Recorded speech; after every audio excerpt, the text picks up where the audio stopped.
What's up, guys? Thanks for joining me for yet another gameplay video. Today I'm doing a video for a subscriber. His name is Rab2784 Let's Plays. He knows that I like Need for Speed, and we like to talk about older games and stuff like that. So we kind of brought it up in one of the comments one day of just like Need for Speed and stuff, and I decided maybe it's time I finally do a video on it. I have attempted to record some gameplay of one or two videos here and there, but I just never uploaded them because I find it really hard to do commentary for a racing game. So forgive if it gets a little stale, but recently I've been playing a lot of the older Need for Speeds like Most Wanted and Carbon. I purchased them for the 360 like a week ago, and they just got here through Amazon. And man, I tell you what, I've been playing those ridiculous amounts. Like, it's been my priority and whatnot. So man, it's been so great because it's like reliving those memories of when that game first came out, or both of them really. So I'm really happy to be playing those again. And so in order to sort of bring it to modern times again, I guess I'm going to use some of the older cars from those games in this new Need for Speed 2015. So yeah, we're gonna do that today, and I'm gonna not edit this one at all, really. So you're getting the uncut and raw version of it. While that is kind of lazy of me not to want to edit it, but I am doing other subscriber requests, so I'll still be doing them if you want to leave them down below in the comment section. I have maybe two more that I need to do, and yeah, one of them unfortunately isn't like a full fulfilled request that I was unable to do because I was too scared. So yeah, you're gonna have to forgive that. But yeah, guys, I do listen to you, and I do want to make more videos, especially for you guys. So you can see my collection here that I've gotten. This is the Red Demon from Need for Speed. Oh, I'm sorry, Fast and Furious Tokyo Drift. I already fucked that one up. This is Cross's Corvette from the Need for Speed Most Wanted, and this one is Razor's car from Need for Speed Most Wanted, and of course the iconic BMW M3 GTR from Most Wanted. So we're gonna take this one out for a cruise today, so I can show you guys the build I have of it. It's pretty intense, I'm not gonna lie. I have had it mostly towards grip, but recently in races that I've done and you need to do sharp turns, I have been unable to make those turns, so I kind of just, had to tweak it a little bit so that I get a little more drift out of it. You're gonna hear squeaking occasionally, but that's my fan. For some reason it's being really loud as of late, so you're gonna hear a bit of that, but just keep an ear out. I have modified this car aesthetically because this is the same one that you get with the deluxe edition. Not that you can't build this yourself, but I did buy the deluxe edition when it came out, so this is the original one that they gave you with it. So let's get somewhere where it's pretty brightly lit, pretty well lit. Thanks. Right here is pretty good. Let me just give you a quick walk around on the car. So I'll see if I can get a good view on there. You can see that there's some text there that is supposed to look like the one from the cover of the game. The rims I try to get as close as possible, but really the one that they give you, the way they give you the car in the deluxe edition, it sucks. Like, it's nowhere near close to it. And the tint, instead of being black, I turned it into like this chrome mirror type of tint, and the paint, I messed with it a little bit to get a little more silverish sheen off of it. And yeah, that's pretty much it. I haven't really changed that much else about it, aside from the fact that I've maxed out the performance and all.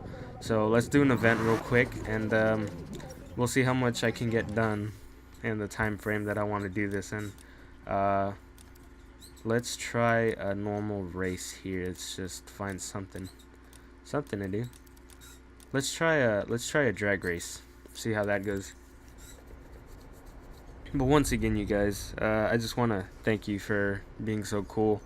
For the few subscribers that I do have, you all really make an impact on doing YouTube. And while I had stopped doing YouTube for quite a while, the day that I came back. I mean, the first video that I made, you know, it was almost like a sign, you know. Literally within days of posting that video, I got a few hundred views on it, and it was fucking crazy. Like, I don't even know why either. I think I just picked a clever thumbnail. So it could be that. It could just be that, you know, maybe I hit the right niche market at the time. I was in the right field of video for that time. But yeah, that was super cool, and because of that video, it led me to do more, because getting that many views really inspired me and made me want to continue with YouTube, and those videos have encouraged me to meet you guys for the most part, and it's super awesome. Yeah, I really can't describe what it feels like to meet people just from doing something you really like to do, which is talking to a microphone and play video games. So thank you guys again. So that drag race went pretty good. Yikes. Oh, but that jump didn't go so good. Whoa. Oh my god. I was out of the map for a little bit. Okay, so I've obviously wrecked this car pretty bad. So that drag race went pretty good. I would like to do another. But let's do a normal race. See if I can find one. Alright.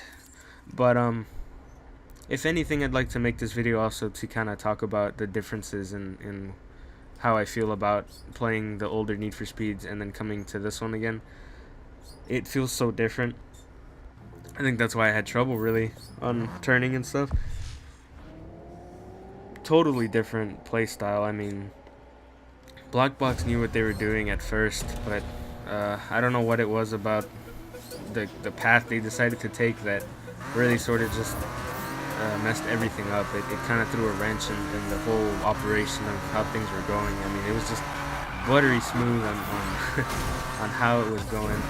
But you know, people change, companies change hands, and money tends to corrupt a lot of situations. And for the most part, I can understand that while business does change, the concept of their goal should never change, you know? Like, while everyone is on the same page that they want to make money, it shouldn't detract from the idea of wanting to make a good game, because let's face it, guys, if a company doesn't make a good game, we're not going to buy it, they're not going to make money, and then nobody's happy. We don't get the game we wanted, they don't get the money they wanted. So wouldn't you think it's in everyone's best interest to just make a good game for the sake of both parties, you know, the sake of the player and the developer? And yet, for some reason, these developers tend to be more conceited towards themselves, because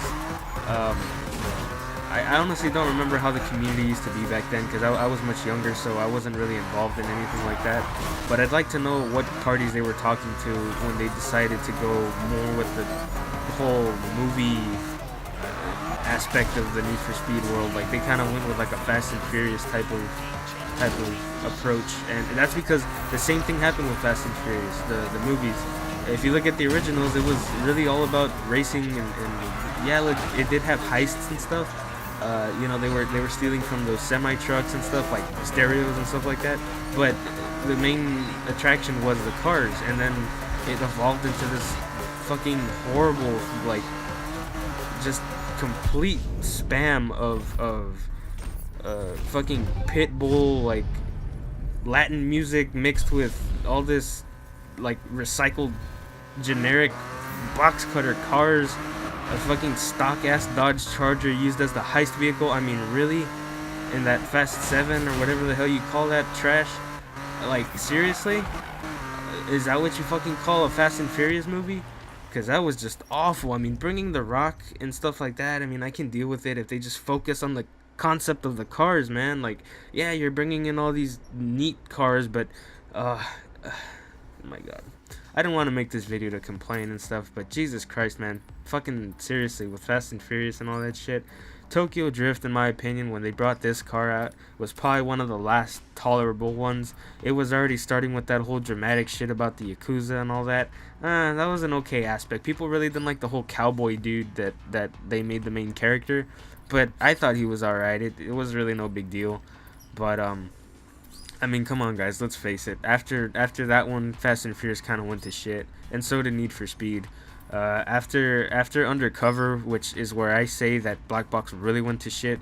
Um, like that was just the last straw for me. They went too movie heavy on it. Don't get me wrong. That's one of the only Need for Speeds I've ever completely passed 100%. But that just goes to show you it's obviously easier than any other Need for Speed. Um, but yeah, I mean, I didn't want to make this video to be a rant or anything, but it is a topic that I think needs to be said, and I don't do many games that, are relevant to that conversation. So yeah, I think this video would probably be the best place to talk about it. And also, I like getting into talking topics with you guys, because my subscribers tend to have a pretty good view on things, and so I want to hear you guys' opinions down below on how the community of cars and the industry of movie making or video game developing has changed over the years. And yeah, I'd like to hear what you guys have to say. And thank you for watching, especially Rab. Thank you so much for your support, man. This is the Need for Speed video we talked about. Maybe not exactly what I had in mind for doing, but this is what I made. And yeah, man, thanks so much for watching. I'll see you guys next time. Like I said, leave a comment down below on your opinion, what you think about everything that's changed. And I'll see you guys next time. Peace out.